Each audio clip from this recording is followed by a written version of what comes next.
This is Sparta!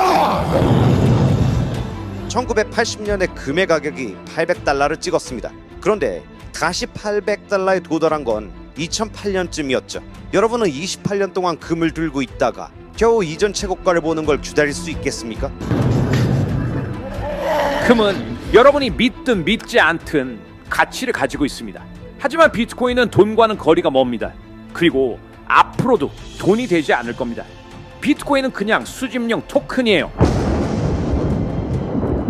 여러분, 금이 수천 년 동안 인류의 돈이었다는 건 다들 알고 계시죠? 그런데 이상하지 않으십니까? 왜 지금 우리는 금으로 아무것도 하지 못할까요? 송금도 못하고 결제도 못하고 일상생활에서 전혀 쓰지도 못합니다. 수천 년간 화폐로 쓰였던 완벽한 돈이었던 금이 이제는 왜 가치 저장 기능만 갖고 이렇게 된 걸까요? 이렇게 물어보면 아마 대부분의 분들은 이런 말씀을 하실 겁니다. 야, 시대가 바뀌었잖아. 당연한 거 아니야? 종이화폐가 더 편해서 그런 거지. 그러니까 사람들이 서서히 안 쓴 거겠지. 그런데 비트코인 스탠다드의 저자인 사이페딘 아모스는 전혀 다른 얘기를 합니다. 그게 아닙니다. 금이 부족해서도 아니고 사람들이 외면해서도 아닙니다. 그는 정부에 의해서 그냥 막혔다 이렇게 말하죠. 압수되고 통제되고 사용하지 못하게 되면서 결국 돈의 자리에서 밀려났다고 하는 겁니다. 그리고 여러분, 이게 실화입니다. 근데 여기서 진짜 중요한 질문 하나가 나옵니다. 그럼 이번에도 똑같은 일이 반복될까? 비트코인도 결국 금처럼 어느 순간 막히고 통제되고 사라지게 될까요? 아니면 이번에는 완전히 다른 결과가 나올까요? 사이페딘 아모스는 이 질문에 대해서 아주 단호하게 말합니다. 비트코인은 다릅니다. 왜냐면 이건 정부가 그걸 막을 수 없으니까요. 그는 왜 이렇게 자신있게 말할 수 있는지 자세한 내용들이 궁금하시죠? 자, 지난 1부 토론에 이어서 지금부터 나오는 토론 내용이 찐입니다. 그러니까 집중해서 금 대 비트코인, 비트코인 대 금의 토론 속으로 함께 가시죠. 렛츠고! 그러면 이제 사이페딘에게 3분의 답변 시간을 드리겠습니다. Yes, so this point that Peter keeps bringing up. 네, 먼저 말씀드리고 싶은 건 피터가 계속 반복해서 하는 이 주장이 저에게는 사실 조금 놀랍다는 겁니다. 특히 오스트리아 경제학을 얘기하는 사람에게서 나오는 주장이라는 점이요. 사실 저에게 오스트리아 경제학을 처음 가르쳐준 사람 중에 하나가 바로 피터 시프였습니다. 2007년, 2008년쯤이었죠. 그리고 오스트리아 경제학의 가장 기본적인 개념 중에 하나가 바로 주관적 가치 이겁니다. 모든 가치는 주관적입니다. 금이든 토마토든 비트코인이든 바나나든 모든 사람들이 가치를 부여하기 때문에 가치가 생기는 겁니다. 그 이유는 얼마든지 다양할 수 있습니다. 어느 순간 사람들은 이 반짝이는 노란 금속의 가치를 부여했습니다. 그리고 또 어느 순간 사람들은 탈중앙 네트워크 위에 개인기로 표현되는 디지털 가치 표현, 이것에도 가치를 부여하기 시작했죠. 왜냐면 이 시스템은 굉장히 강력하고 탈중앙화되어 있으며 중개기관을 거치지 않고 국경을 넘어 돈을 보낼 수 있게끔 해주기 때문이죠. 그리고 이건 다른 어떤 시스템도 해주지 못하는 일이니까요. 그래서 그것이 바로 수요를 만들어낸 겁니다. 그리고 수요가 생기면 가치가 생깁니다. 문제는 그 가치가 얼마나 잘 유지되느냐는 거죠. 피터의 분석을 보면 이렇게 말합니다. 금은 그냥 상품이었고 그래서 돈으로 사용됐다. 그런데 그렇다면 질문이 생깁니다. 왜 금이었을까요? 왜 니켈이 아니었을까요? 왜 구리가 아니었을까요? 그것들도 모두 사람들이 주관적인 가치를 부여했던 자산들입니다. 그런데 이 금속들 가운데 공급 증가율이 제한된 것은 금, 이거 하나뿐입니다. 그리고 바로 그 특징을 비트코인도 갖고 있습니다. 그래서 제가 아까 말씀드렸듯이 지금 가격 기준으로 보면 매년 약 7천억 달러 규모의 새로운 금이 시장에 공급됩니다. 이게 바로 금의 문제점입니다. 금에는 난이도 조정도 없고 반감기도 없습니다. 그래서 가격이 아무리 올라가도 어떤 일이 벌어지냐면 가격이 올라가면 신규 공급이 점점 더 가치 있게 됩니다. 그러면 채굴이 늘어나고 공급이 늘어나면서 결국 새로운 수요보다 공급이 더 커지게 됩니다. 그 순간 가격이 무너집니다. 그리고 가격이 무너지면 시장 분위기가 바뀌고 사람들은 금을 팔기 시작합니다. 문제는 금에는 난이도 조정 메커니즘이 없기 때문에 금의 약세장은 수십 년 동안도 이어질 수 있다는 점이죠. 예를 들어 보겠습니다. 1980년에 금의 가격이 $800를 찍었습니다. 그런데 다시 $800에 도달한 건 2008년쯤이었죠. 여러분은 28년 동안 금을 들고 있다가 겨우 이전 최고가를 보는 걸 기다릴 수 있겠습니까? 하지만 비트코인은 다릅니다. 비트코인은 더 진화한 형태의 돈이기 때문에 난이도 조정 시스템이 있습니다. 수요가 줄고 가격이 떨어지면 난이도 조정이 작동해서 채굴자들이 비트코인을 마음대로 더 많이 만들 수 없습니다. 그리고 거기에 반감기까지도 있죠. 반감기가 오면 공급이 절반으로 줄어듭니다. 그래서 수요가 줄어든 상황에서도 공급이 더 빠르게 줄어들기 때문에 결국 가격이 다시 올라가는 구조가 됩니다. 하지만 금에는 이런 메커니즘이 없죠. 그래서 금은 가치를 오래 유지하기 어렵고 강세장과 약세장의 사이클도 훨씬 길어질 수 있습니다. 네, 좋습니다. 감사합니다, 사이피딘. 피터, 이제 3분 동안 답변하실 시간입니다. Yes, it's true that 먼저 말하자면 당신이 말한 주관적인 가치 이론은 당신이 설명한 것과는 조금 다릅니다. 맞습니다. 가치는 어느 정도 주관적인 측면이 있죠. 어떤 사람은 어떤 물건이 더 가치 있다고 생각하고 어떤 사람은 덜 가치 있다고 생각할 수 있으니까요. 제가 아까 예를 들었죠. 채식주의자에게는 고기의 가치는 거의 없습니다. 하지만 그렇다고 해서 그 물건의 객관적인 가치가 전혀 없다고 말할 수는 없죠. 예를 들어 보겠습니다. 공기에는 가치가 있습니다. 물에도 가치가 있어요. 이걸 보고 모든 것이 다 주관적이다라고 말할 수는 없겠죠. 우리는 살기 위해 공기가 필요합니다. 우리는 살기 위해서 물이 필요해요. 다만 공기와 물은 너무 풍부하기 때문에 가격이 높지 않을 뿐입니다. 하지만 만약 여러분이 사막 한가운데에 있는 섬에 있다면 누군가가 물을 팔겠다고 했을 때 그 물의 가격은 엄청나게 높아질 수도 있습니다. 어쨌든 중요한 건 이겁니다. 금은 여러분이 믿든 믿지 않든 가치를 가지고 있습니다. 금은 객관적인 가치가 있는 금속이에요. 여러분이 금을 좋아하지 않더라도 다른 사람은 금을 원할 테니까요. 그래서 금의 가격이 얼마가 되어야 하는지에 대해 논쟁할 수는 있습니다.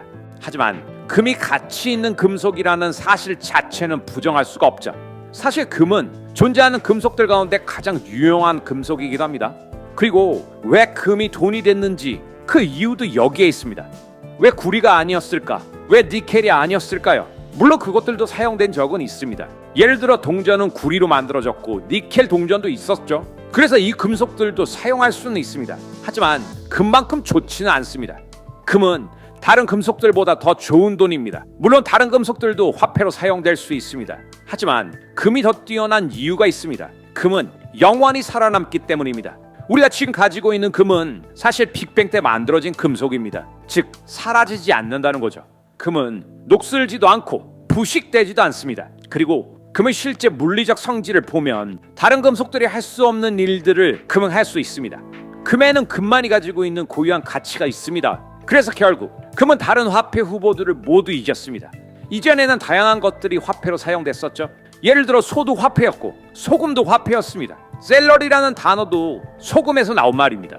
이처럼 많은 상품들이 역사 속에서 화폐 역할을 했었습니다. 하지만 시간이 지나면서 인류는 결국 금이 가장 좋은 돈이라는 결론을 내렸습니다. 이건 일종의 자유시장 경쟁이었죠. 어떤 돈이 가장 좋은가, 그리고 그 경쟁에서 금이 승리한 겁니다. 하지만 비트코인은 돈과는 거리가 멉니다. 사실 돈에 가깝지도 않습니다. 지금도 돈으로 사용되지 않고요. 과거에도 돈으로 사용된 적이 없었고요. 그리고 앞으로도 돈이 되지 않을 겁니다.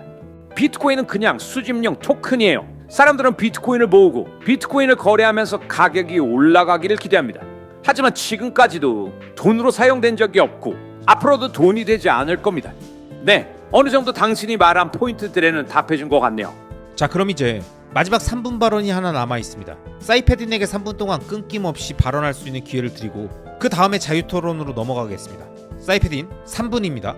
Yeah, so I was initially saying that the properties of money are it's a bit 네, to move back. 제가 아까 돈의 성질에 대해서 얘기했었죠. 돈이란 가치를 시간과 공간을 넘어 이동시키는 기술이라고 했습니다. 아까는 시간에 대해서 얘기했으니까요. 이제 두 번째, 공간에 대해서 얘기해 보겠습니다. 즉, 가치를 공간을 넘어 이동시키는 능력입니다. 그리고 이 부분에서 비트코인이 훨씬 더 뛰어납니다. 왜냐하면 비트코인은 훨씬 더 싸게 가치를 이동시킬 수 있기 때문이죠. 이건 정말 중요한 포인트입니다. 1970년대에 금 가격이 크게 상승한 적이 있습니다. 금 가격은 약 30배 정도 상승했었죠. 그럼에도 불구하고 금은 화폐로 자리 잡지 못했었습니다. 1980년 금의 가격이 $800였을 때도 사실상 금은행이라는 것은 존재하지 않았죠. 이게 핵심입니다. 세상에는 금은행이라는 게 없습니다. 피터도 과거에 한번 시도한 적이 있었는데요. 결국 문을 닫았습니다. 그런데도 아직도 그 교훈을 완전히 이해하지 못한 것 같네요. 그런데 이건 단순히 사람들이 생각을 못해서 그런 게 아닙니다. 사람들은 모두 금이 화폐적인 역할을 한다고 알고 있죠. 그런데 왜 세상 어디에도 금을 이용해서 국제 결제를 할 수 있는 은행이 없는 걸까요? 왜 우리는 금 단위로 국제 송금을 할 수 없을까요? 여기에는 아주 분명한 이유가 있습니다. 지난 한 세기 동안 정부들은 이 일이 일어나지 않도록 엄청난 조치를 취해왔습니다. 정부들은 금을 압수했고 금의 이동을 금지했고 IMF는 각국이 통화를 금으로 연동하는 것을 막아왔습니다. 그리고 금을 화폐로 사용하는 은행에게 라이센스를 발급하는 제도 자체가 없습니다. 은행 라이센스를 받으려면 각 나라 정부의 법정화폐를 사용해야 합니다. 이 모든 조치들이 결과적으로 금의 화폐 역할을 사실상 무력화시켜 왔습니다. 그리고 최근 금 가격이 올랐다고 해서 이 문제가 해결되는 것이 아니죠. 사실 장기적으로 보면 이번 상승이 대단해 보이는 이유는 지난 50년 동안 금의 성과가 너무 나빴기 때문입니다. 지금의 금 가격 상승은 사실상 평균으로 되돌아간 것에 가깝습니다. 즉 지난 50년 동안의 통화 공급 증가 속도 정도로 돌아간 것에 불과하다고요. 지난 50년 동안 금의 연평균 성장률은 대략 8%에서 9% 정도였습니다. 도지코인을 예로 들면 가격이 지금 어디쯤 와 있는지는 모르겠지만요. 도지코인도 가격이 크게 오르내리면서 비트코인보다 훨씬 변동폭이 컸지만 결국 평균적으로 보면 대략 연 8% 정도 상승한 수준입니다. 딱 그 정도예요. 지난 50년 동안 연 8에서 9% 상승. 이건 사실상 제자리 걸음입니다. 왜냐면 그게 바로 통화 공급 증가율이기 때문이죠. 그래서 금을 지지하는 사람들, 이른바 골드버그들의 이야기를 들어보면 마치 이게 세상의 끝인 것처럼 말합니다. 금이 5,000달러 가면 큰일 난다. 지난 30에서 40년 동안 수많은 뉴스레터들이 금 5,000달러 가격은 금융 대재앙 이런 얘기들을 해왔습니다. 그런데 지금 금이 5,000달러입니다. 그런데 별일이 없습니다. 그냥 니켈이나 구리 가격이 올랐을 때처럼 하나의 상품 가격이 오른 것뿐입니다. 이게 화폐 시스템으로 발전하지는 않습니다. 왜냐면 정부가 그걸 허용하지 않기 때문이죠. 그래서 비트코인은 계속해서 돈이 될 수 있습니다. 왜냐? 정부가 그걸 막을 수 없기 때문이죠. 여러분, 토론 얘기 들어보시니까 어떠세요? 사이페딘 아모스의 얘기를 종합해보면 이렇습니다. 금은 사라진 게 아니고 막힌 거다. 그리고 비트코인은 그걸 반복하지 않는 첫 번째 돈일 수도 있다. 왜냐? 정부가 막을 수 없기 때문이다. 이렇게 말하고 있죠. 그런데 여기서 피터 시프도 가만히 있지 않죠. 그건 틀렸다. 비트코인은 애초부터 돈이 아니다. 그냥 사람들이 가격이 오르길 기대하고 있는 투기 자산일 뿐이다. 이렇게 반격하는데요. 자, 이제 토론은 난상 토론으로 갑니다. 각자의 논리를 공격하고 발언 중간중간에 치고 들어오면서 거침없는 발언들을 쏟아내는데요. 비트코인은 진짜 돈인가 아닌가? 이 질문에 대한 답이 다음 영상에 나오니까요. 기다린다고 현기증 느끼지 마시고 조금만 기다려주시기 바랍니다. 아시겠죠? 그럼 오늘도 끝까지 함께 해주신 모든 구독자님들을 리스펙합니다.